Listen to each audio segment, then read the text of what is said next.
update ng bayan, maasahan anumang panahon. Magandang oras po sa ating lahat. Narito ang update sa lagay ng panahon ngayon at sa susunod na 24 oras. Sa kasalukuyan ay nakakaapekto ang Intertropical Convergence Zone sa Palawan, Visayas at sa Mindanao. Samantalang easterlies naman ang nakakaapekto sa silangang bahagi ng ating bansa at localized thunderstorms sa natitirang bahagi pa ng ating kapuluan. Dahil sa Intertropical Convergence Zone, asahan ang maulap na kalangitan na may kalat-kalat na pag-ulan sa bahagi ng Mimaropa, Western Visayas, Zamboanga Peninsula, Negros Oriental, Basilan, Sulu at Tawi-Tawi.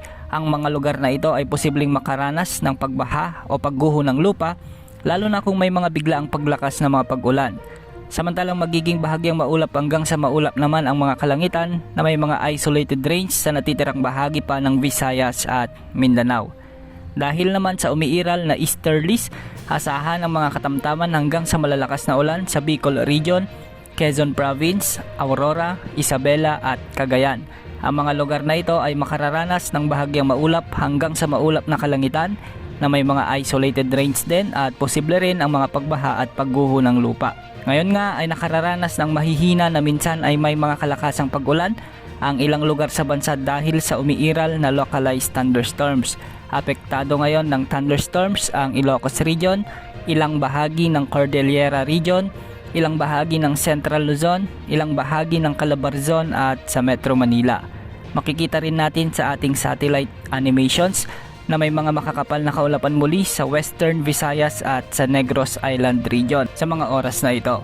Pinag-iingat po natin ang ating mga kababayan dyan sa posibilidad muli ng malalakas na buhos ng ulan at may mga malalakas ding pag-ulan sa malaking bahagi ng Samar at Leyte provinces kasama na ang Cebu Province, Masbate at ilang bahagi ng Bohol. Sa Mindanao may mga malalakas na ulan din sa ilang parte ng Soc-Sargent, Northern Mindanao, Zamboanga Peninsula at Bangsamoro Region. Samantala posibleng umiral muli ang habagat sa mga susunod na araw ayon sa Pag-asa. Posibleng makaapekto ito sa Western Visayas, Palawan at Western sections ng Luzon kasama na ang Metro Manila sa susunod na 3 araw.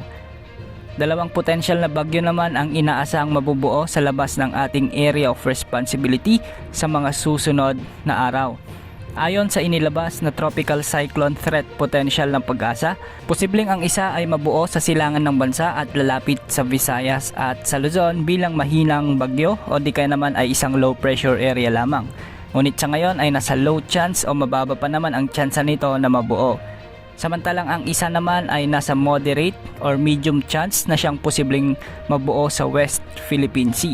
Ayon sa ipinapakita ng GFS model, posibleng mabuo ito sa kanluran ng Palawan o sa loob ng ating exclusive economic zone at bahagyang liliko pakanluran patungo sa Vietnam o di kaya naman ay sa China.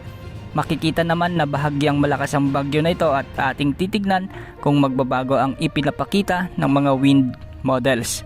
Sa ngayon, wala namang nakataas na gale warning sa mga karagatang sakop ng ating bansa. Yan ang update sa lagay ng panahon. Ito po ang weather update ng bayan, maaasahan anumang panahon.